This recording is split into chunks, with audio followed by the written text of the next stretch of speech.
Assalamualaikum warahmatullahi wabarakatuh. So today we will present about the okay of natural science, which is the title is Marie Curie radioactivity. So for the first part, we will see what did Marie Curie do. She discovered polonium and radium, which championed the use of radiation in medicine and fundamentally changed our understanding of radioactivity. So, as for the history of this finding, she found that an ore containing uranium was far more radioactive than could be explained by its uranium content. And this research was led by her and her husband, Pierre, to the discovery of a new element that was 40-100 times more radioactive than uranium. So for her research in radiation phenomena, Curie became in 1903 the first woman to receive a Nobel Prize. French Academy originally proposed only her husband and Henry Becquerel, but Pierre Curie insisted that his wife shared the honor. So she became the first woman to receive a Nobel Prize. So this is about a claim for Marie Curie from Albert Einstein. So Marie Curie is without question the greatest woman scientist in history. Her work on radioactivity opened a new era in science and fundamentally altered our understanding of atomic physics.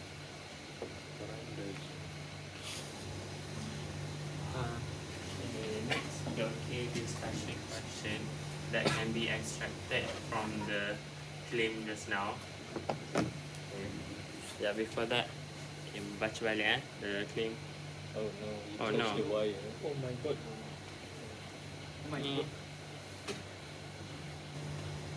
Tak, itu tak ada expression. Okay. Marie Curie is without question the greatest woman scientist in history. Yada. So, the okay discussion question that can be extracted, one of which is why did Albert Einstein make the claim? How did Einstein be certain about it? What evidence is used to support the claim? Is Einstein's claim free of bias? How do the historical and social context influence the interpretation of Marie Curie's contribution to science? And then, to what extent does claim made by Einstein represent the society of fellow scientists? And can the greatness of a scientist be measured objectively, or is it inherently subjective? So macam faham kan the purpose of the question, like macam the like to what extent does the claim made by Einstein represent the society of fellow scientists? Because like the one who makes the claim is in fact scientist himself. So does that like represent every scientist, or every scientist got their own other opinion also?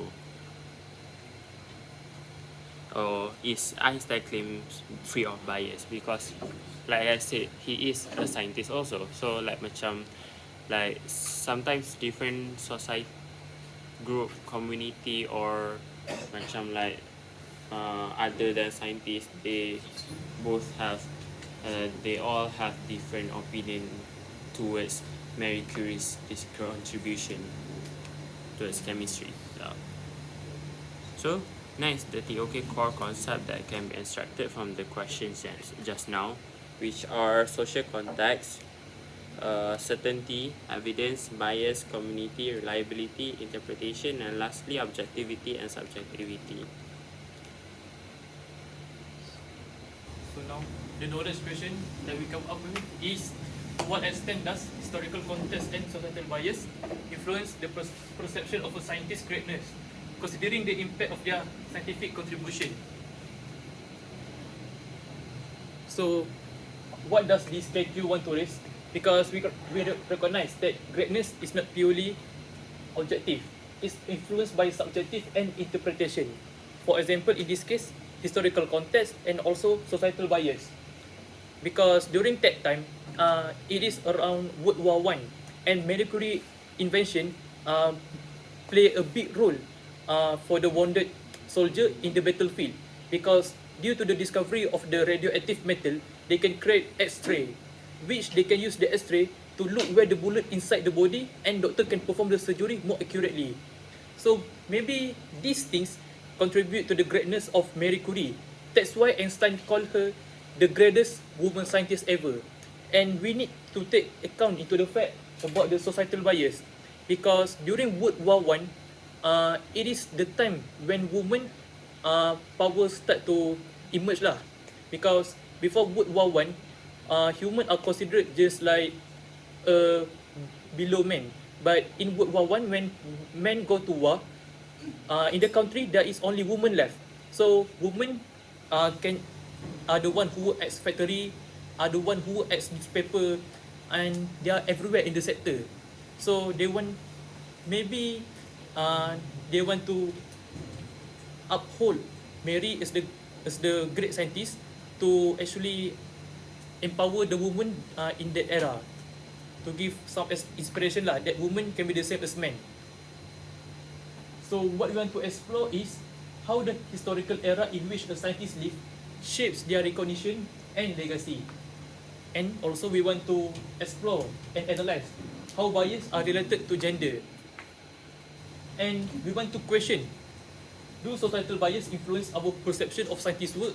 So for example, if it is a man and woman discover the same thing with the same greatness, which do we want to focus more, woman or man?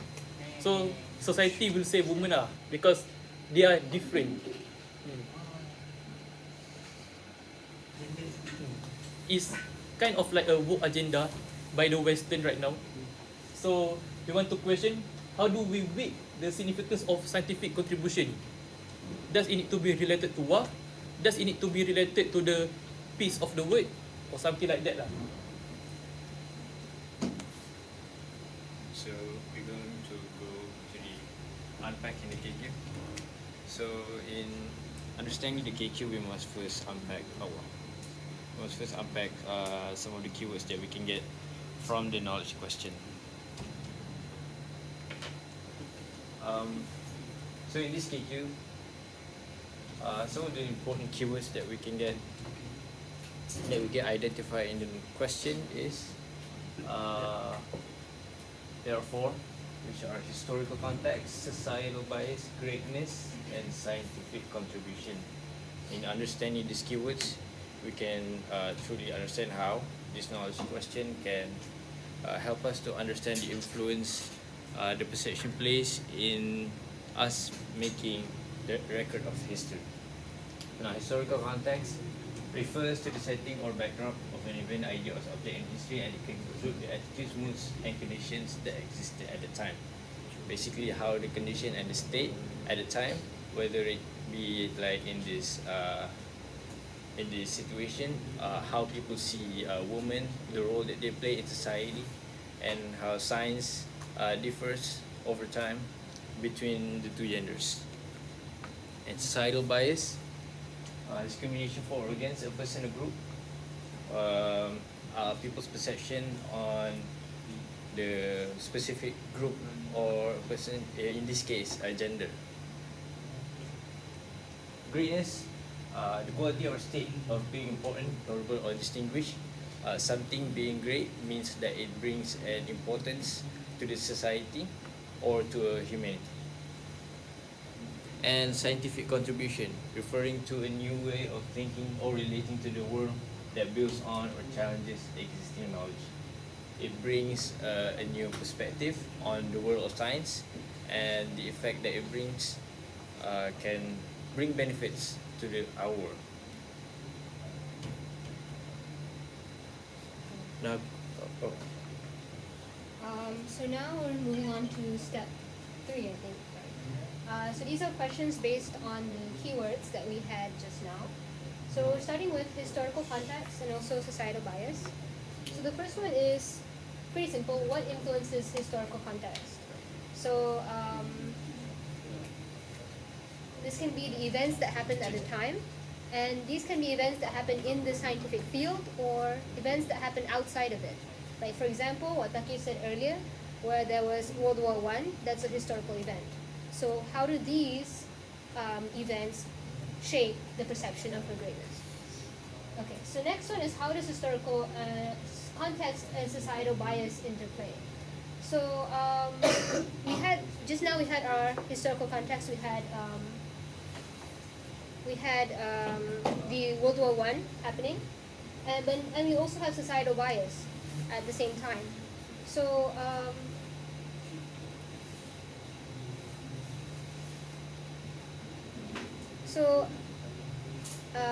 to extend what Taki said earlier,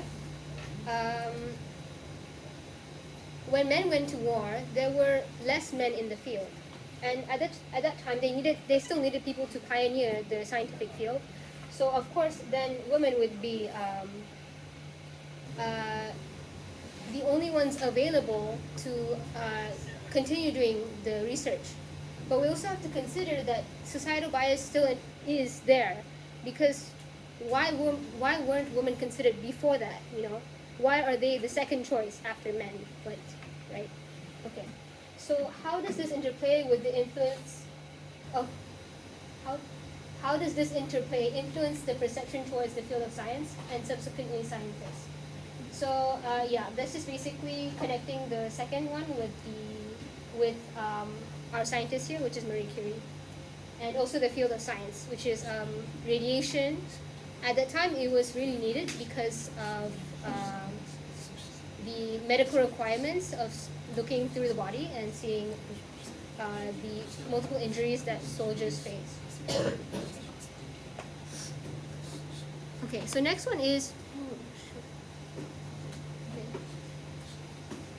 So next one is greatness. So when we think about greatness, it's very subjective, right? We don't know how to measure it. It's not quantitative, it's qualitative. So what criteria define scientific greatness? So these can be accolades, which are like the rewards that were given to her. If someone doesn't have a certain award, but they still played a role in research, does that still make them a great scientist? And also recognition. So sometimes people aren't recognized yet, even though they have played a significant role in a certain field. And next one is also research, so it can be much more than that. So also what influences the perception of greatness? So these can be like the certain communities that, or the certain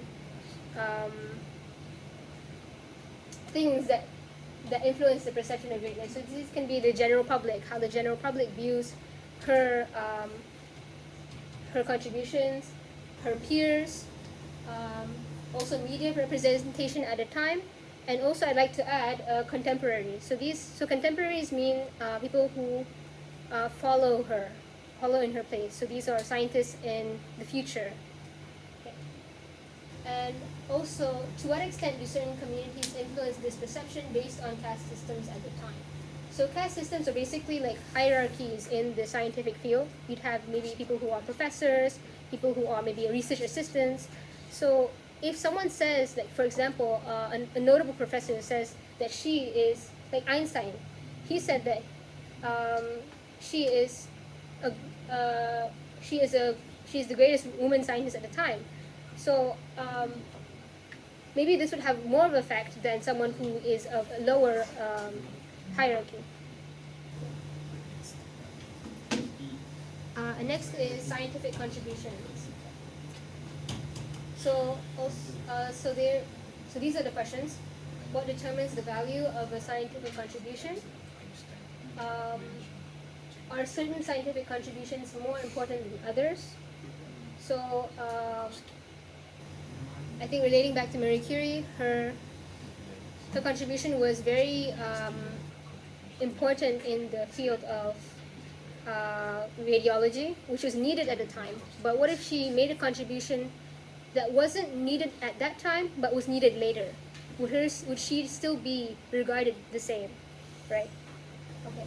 So how do the contributions of scientists who challenge prevailing norms or beliefs get recognized compared to those who conform to them?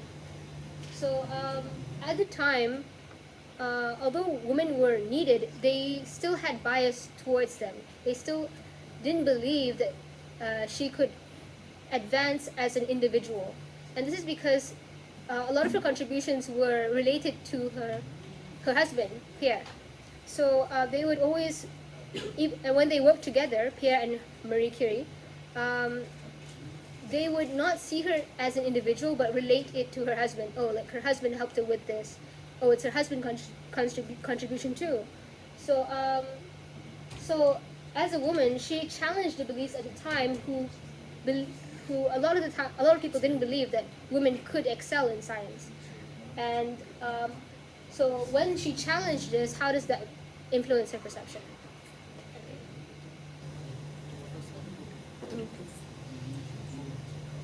Okay, so next is underline the premise of beliefs that the KQ implicitly relies on. And there are two things here. Most importantly, in my opinion, is that first of all, is societal bias, and here we can see the discrimination of the community and critics against women when it comes to their contribution in the science field. Back in 1911, when Marie Curie bid to join the French Academy of Science, it was argued by critics as she became the first woman to be accepted, to which they criticized her and argued that either she leaves the academy, forfeits her seat and just let the elders or the more experienced and knowledgeable take over, and go back to Poland, and finally that scientific research should be left to men only. So you can see here how the discrimination and this gender discrimination of the public back in the day. So the next one is the historical context. There was actually an issue in the same year where after her husband died in 1906, Marie Curie was exposed for having an affair with Paul Langevin, to which the guy's wife proceeds to, if I'm not mistaken, she has an investigator to break in and steal a letter that they sent to one another. And she is using that as an evidence to blackmail them, to threaten them. To which these two, Mary and Paul, they stay apart from each other until they reunite somewhere else later on.